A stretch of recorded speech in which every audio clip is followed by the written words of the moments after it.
हर तरह के इनकलाबियों से बात करनी चाहिए और उनसे इंस्पायर होना चाहिए,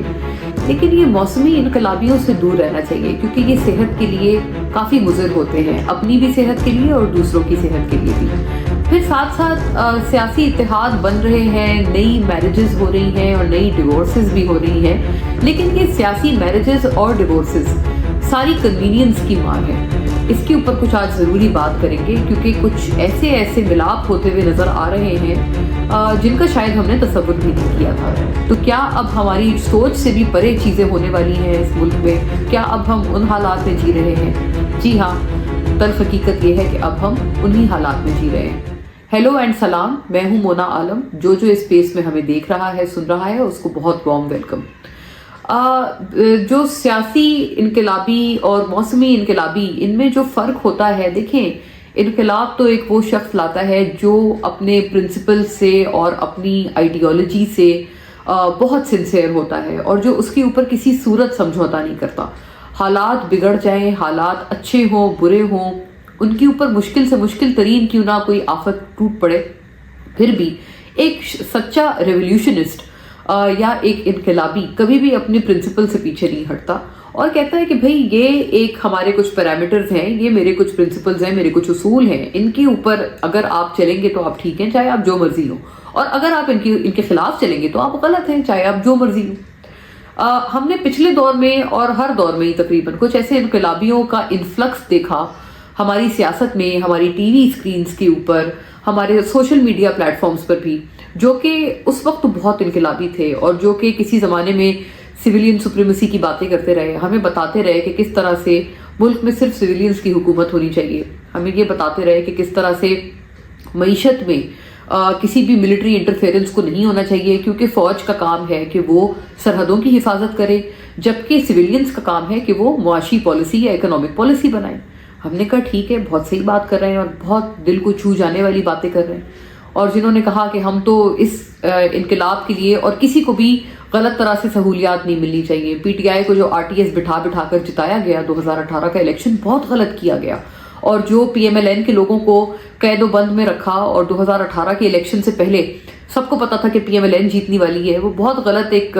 जो पीटीआई जीतने वाली है और पीएमएलएन जो है वो मुश्किलात में थी, वो भी बहुत गलत हुआ। हम कहते थे बिल्कुल सही कह रहे हैं, बहुत गलत हुआ और आवाज़ बुलंद करो। लेकिन जब हम इन लोगों से इंस्पायर होते हैं, उनमें से 90% लोग, बाद में पता चला कि जब यही तमाम सहूलियात पीएमएलएन को मिलने लगी,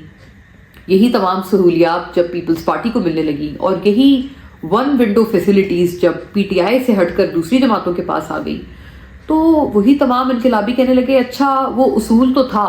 लेकिन अगर वो उनके साथ हो रहा था तो बहुत गलत था, क्योंकि इमरान खान तो बहुत बुरा आदमी है और इमरान खान तो बहुत करप्ट है और वो बहुत बड़ा एक जिसे कहते हैं ना, एक साइकिक इंसान है, एक खुद पसंदी में मुब्तला शख्स है, एक बहुत बड़ा नार्सिसिस्ट है। उसके लिए ये सारी चीज़ें सहूलियात गलत थी और बहुत बड़ा सा कांटा लगा दिया था हमने उन पर। लेकिन अगर ये सहूलियात नवाज शरीफ को मिले या किसी भी और को मिले, बिलावल को मिले, मरियम नवाज को मिले, मौलाना फजलुर रहमान को मिले, तो वो सहूलियात बहुत अच्छी हैं और ज़रूर उनको मिलनी चाहिए। इन तरह के इनकलाबियों से, जिनको हम मौसमी इनकलाबी कहकर पुकारना पसंद करते हैं, उनसे हम दूरी रखें तो ही बेहतर है। और वो लोग अपने आप को एक्सपोज करने में ज़रा सी भी कोई शर्म भी महसूस नहीं करते, क्योंकि जब वो एक्सपोज हो जाते हैं तो उसके ऊपर रिग्रेट करने के बजाय, या उनके अगर पुराने बयानात उनको सुनाए जाएं कि आप पहले तो ये कहते थे, अब आपको क्या हो गया है, तब भी उनको थोड़ी सी भी कोई भी शर्म या एम्बैरेसमेंट महसूस नहीं होती। मैं बात करना चाहती हूँ कि ख़ास तौर पर देखें, सियासतदान इस मामले में हमेशा ही दोगले होते हैं। चाहे जिस मर्जी पार्टी का सियासतदान हो, उसकी एक डबल पॉलिसी होती है। जब तक उसके मुखालिफ के ऊपर जुल्म हो रहा होता है वो बहुत खुश हो रहा होता है, लेकिन जब वही जुल्म उसके ऊपर होने लगता है तो उसको बहुत तकलीफ होने लगती है और उसको बहुत सख्त नाइंसाफ़ी नज़र आने लगती है। बहुत कम सियासी लोग हैं जो कि सही को सही और गलत को गलत कहते हैं, या जिसको इंग्लिश में हम कहते हैं कि दे कॉल अ स्पेड। जो जैसा है उसको वैसा ही कहते हैं, जिसके साथ गलत हो रहा है उसको वही गलत कहेंगे और सही को सही कहेंगे। लेकिन मुझे ज़्यादा अफसोस है हमारे जर्नलिस्ट्स की कम्युनिटी से, मेरी अपनी कम्युनिटी से,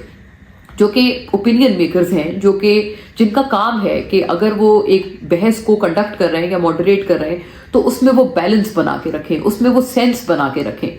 افسوس کے ساتھ وہ تمام جو طبقہ ہے وہ بہت بری طرح سے ایکسپوز ہر دفعہ ہوتا ہے اور اس دفعہ بھی ہوا ہے. وہ تمام طبقہ جو کہ پہلے سویلین سپریمیسی کے نعرے بلند کرتا تھا، اب اس طرح سے کچھ ہم پیالہ ہم نوالا ہو کر بیٹھ گئے ہیں کہ ان کو جو ان کی مخالف جماعت ہے اس کے خلاف ہونے والا کوئی بھی کریک ڈاؤن، کوئی بھی ظلم نہیں لگتا، کوئی بھی کریک ڈاؤن نہیں لگتا، اور کہتے ہیں کہ ان کے ساتھ تو بہت اچھا ہو رہا ہے اور یہ تو ہے ہی اسی قابل.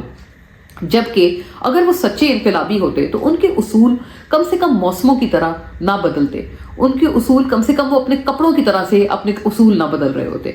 تو میں اس پورے سلسلے میں تذکرہ کرنا چاہتی ہوں نوٹ وردی طور پر احمد نورانی صاحب کا، جن کی کچھ دن پہلے ایک فوٹو آئی سوشل میڈیا پر جہاں پر وہ ایک دکان پر نظر آ رہے ہیں، اور غالباً وہ کوئی وائن شاپ ہے اور وہ شاید وائن وہاں پر بیچ رہے ہیں، مجھے نہیں پتا، لیکن یہ کہ وہ ایک دکان پر نظر آ رہے ہیں، اور غالباً یہ کہ وہ اس طرح سے ہی اپنا لائیولیہڈ آج کل گزار رہے ہیں، کیونکہ جرنلزم سے تو آج کل ان کا کوئی ایسا ڈائریکٹ رابطہ نہیں ہے. پچھلے ٹائم پہلے انہوں نے جنرل باجوہ پچھلے آرمی چیف پہ ایک ریولیشن کی تھی اور اس کی وجہ سے وہ کافی پرابلم میں پھنس گئے تھے. یاد رہے اس وقت یہی انقلابی پی ڈی ایم گورنمنٹ تھی اور پیپلز پارٹی ان کے ساتھ شامل تھے گورنمنٹ میں، اور اس زمانے میں ایف بی آر پر بڑا سخت کریک ڈاؤن ہوا تھا اس بنیاد پر کہ انہوں نے احمد نورانی کو کچھ سیکرٹ انفارمیشن کیوں لیک کی جنرل باجوہ اور ان کی فیملی کو لے کر. خیر، اس طرح کے معاملے ہمیشہ سے ہمارے ملک میں کبھی آگے نہیں بڑھ پاتے اور ایک طرح سے رفع دفع ہی ہو جاتے ہیں. اس دفعہ بھی یہی ہوا. احمد نورانی سے میرا اختلاف ذاتی طور پر بھی ہے. مجھے لگتا ہے کہ شاید وہ اسٹیبلشمنٹ پر، فوج پر انڈیو تنقید کرتے ہیں اور ضرورت سے زیادہ تنقید کرتے ہیں.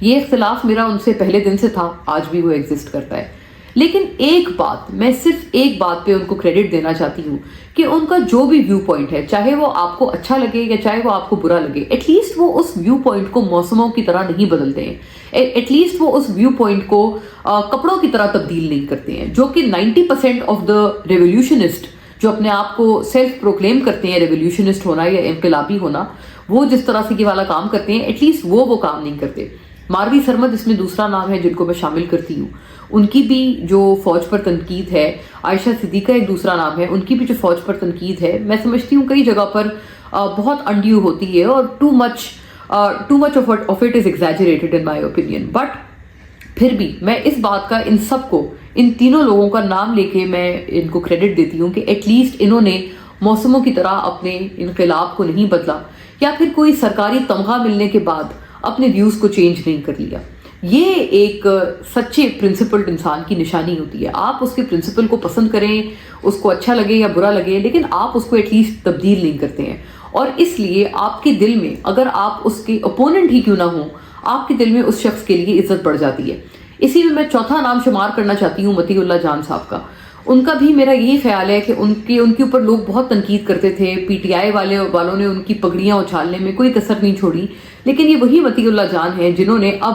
جب پی ٹی آئی مشکل میں ہے تو ان کے لوگوں کے لیے آواز اٹھائی ہے. اور میں سمجھتی ہوں یہ ایک بہت نوٹ وردی بات ہے. ہر کسی میں شاید اس طرح کی جرأت دکھانے کا دم خم نہیں ہوتا اور اپنے پرنسپلز پر قائم رہنے کا بھی دم خم نہیں ہوتا. میں اس لیے ان کا نام اس لسٹ میں شامل کرتی ہوں ایز اے ٹرو ریولیوشنسٹ، جو کہ اپنے ویوز موسموں کے ساتھ نہیں بدلتے ہیں. شاید اس لسٹ میں ایک پارٹی کا بھی نام شامل ہو جانا چاہیے جس کا نام ہے پیپلز پارٹی، جو کہ جب اقتدار میں تھی اور اب سے 2 مہینے پہلے تک ان کو کچھ برا نہیں لگتا تھا. ہمارے ٹاک شوز میں آ کر پیپلز پارٹی کے لوگ نواز شریف صاحب کو بہت ڈیفینڈ کرتے تھے، اور ان کے بہت سارے لوگ یہ کہتے تھے کہ جی نواز شریف صاحب کے ساتھ بہت زیادتی ہوئی، پینما میں زیادتی ہوئی، ان کو جو ملک سے باہر بھیجا بہت اچھا کیا کہ ان کو ملک سے باہر بھیجا، ان کی صحت خراب کر دی پی ٹی آئی کی گورنمنٹ نے، پھر ان کو بہت بری طرح سے ان کو پھر ملک سے باہر بھیج کر ان کا مذاق اڑایا گیا. اور اب وہی پیپلز پارٹی جمعہ 8 دن ہوئے ہیں ان کو حکومت سے گئے ہوئے اور اپنا ایک الائنس کو توڑے ہوئے، لیکن اب وہ اس طرح سے بھر کر تنقید کرتے ہیں پیپلز پارٹی والے پی ایم ایل این پر کہ ہم بہت دفعہ یہ کہتے ہیں کہ شاید ان کی تنقید بڑی لیجٹمیٹ ہے، جائز ہے، لیکن یہ سوال تو اٹھتا ہی اٹھتا ہے کہ یہ تمام تنقید ان کو تب کیوں نہیں یاد آئی جب وہ 2 مہینے پہلے تک گورنمنٹ میں بیٹھے ہوئے تھے اور اسی شہباز شریف صاحب کے انڈر کام کر رہے تھے. ان کے بہت سارے لوگ ایز منسٹرز،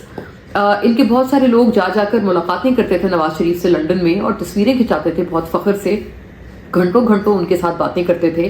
فرق بتانا مشکل ہو گیا تھا کہ کون سا پی ایم ایل این کا بندہ ہے اور کون سا پیپلز پارٹی کا بندہ ہے. اتنے دونوں آپس میں प्यार हो गया था और इतना घुल मिल गए थे, और अब वही पीपल्स पार्टी जैसे ही हुकूमत से निकले उन्होंने लेवल प्लेइंग फील्ड का और धांधली का उन्होंने एक ह्यू एंड क्राई मचाना शुरू कर दिया है। उनके ह्यू एंड क्राई में जितना भी दम खम सही, लेकिन ये सवाल बिल्कुल जायज़ है कि 2 महीने पहले आपको ये सब याद क्यों नहीं आया। आपके देखने का शुक्रिया। और भी बहुत सारी बातें हैं, लेकिन अगले वीलॉग के लिए उसको सेव करके रखती हूँ। Thank you for watching. Bye bye and take care.